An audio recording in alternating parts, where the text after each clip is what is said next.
ಎಷ್ಟೊಂದು ಆಸೆ ಪಟ್ಟೇನೋ ತೊಗೋಬೇಕು ಅಂತ ಹೋದೆ, ಬಟ್ ತೊಗೊಳಕ್ಕೆ ಆಗಲಿಲ್ಲ. ಹಾಯ್ ಹಲೋ ಫ್ರೆಂಡ್ಸ್, ಎಲ್ಲ ಹೇಗಿದೆ? ಐ ಹೋಪ್ ಎಲ್ಲ ಚೆನ್ನಾಗಿದ್ರೆ ಅಂದ್ಕೊತೀನಿ.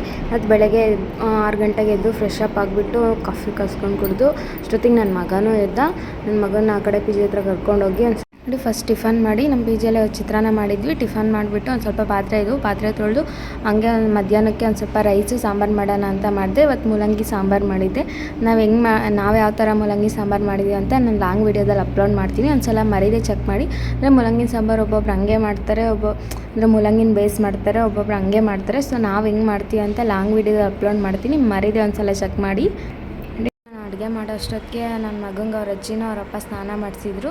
ನೋಡಿ ಎಷ್ಟು ಚೆನ್ನಾಗಿ ರೆಡಿಯಾಗಿದೆ ಅಂತ, ಎಷ್ಟು ಕ್ಯೂಟಾಗಿ ಕಾಣಿಸ್ತಿದ್ದಾನಂತ. ಮತ್ತು ಅವನ ಹತ್ರ ಒಂದು ಸ್ವಲ್ಪ ಹೊತ್ತು ಆಟ ಆಡಿಬಿಟ್ಟು ಅವನನ್ನು ಮಲಗಿಸಿ ನನಗೆ ಯಾಕೋ ಕಾಫಿ ಕುಡಿಬೇಕು ಅನ್ನಿಸ್ತು. ಕಾಫಿ ಮಾಡ್ಕೊಂಡು ಕುಡಿಯೋಣ ಅಂತ ಹೋದೆ. ಕಾಫಿ ಕುಡಿತಾ ಇದ್ದೆ. ಅಷ್ಟೊತ್ತಿಗೆ ಫ್ಲಿಪ್ಕಾರ್ಟಿಂದ ಒಂದು ಪಾರ್ಸಲ್ ಬಂತು. ಅದನ್ನು ಓಪನ್ ಮಾಡೋಣ ಅನ್ನೋಷ್ಟೊತ್ತಿಗೆ ನನ್ನ ಮಗ ಎದ್ಬಿಟ್ಟೆ. ಇವತ್ತು ಯಾಕೋ ಜಾಸ್ತಿ ಹೊತ್ತು ಮಲಗಿಲ್ಲ, 1 ಅವರ್ ಮಲಗಿದ ಅಷ್ಟೇ.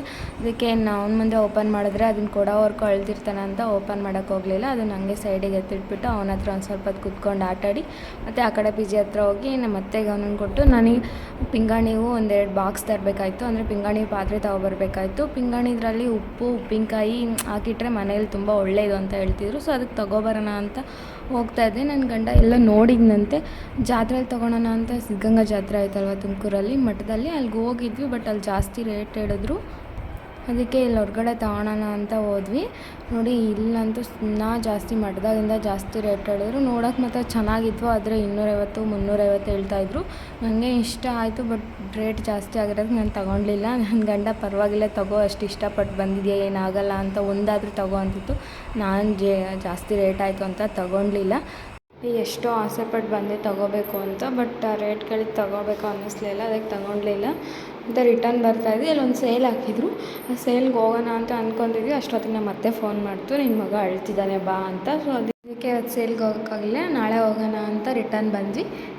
ನಾಳೆಲಾಗ ಯಾವ್ದು ಸೇಲು ಅಂತ ಅಪ್ಲೋಡ್ ಮಾಡ್ತೀನಿ, ಮರೀದೆ ಒಂದು ಸಲ ಚೆಕ್ ಮಾಡಿ. ಇವತ್ತಿನ ವೀಡಿಯೋ ಇಷ್ಟ ಆಗಿದ್ರೆ ಒಂದು ಲೈಕ್ ಮಾಡಿ, ಶೇರ್ ಮಾಡಿ. ಹಾಗೆ ಮರೀದೆ ನನ್ನ ಚಾನಲ್ನ ಸಬ್ಸ್ಕ್ರೈಬ್ ಮಾಡ್ಕೊಳ್ಳಿ. Thank you.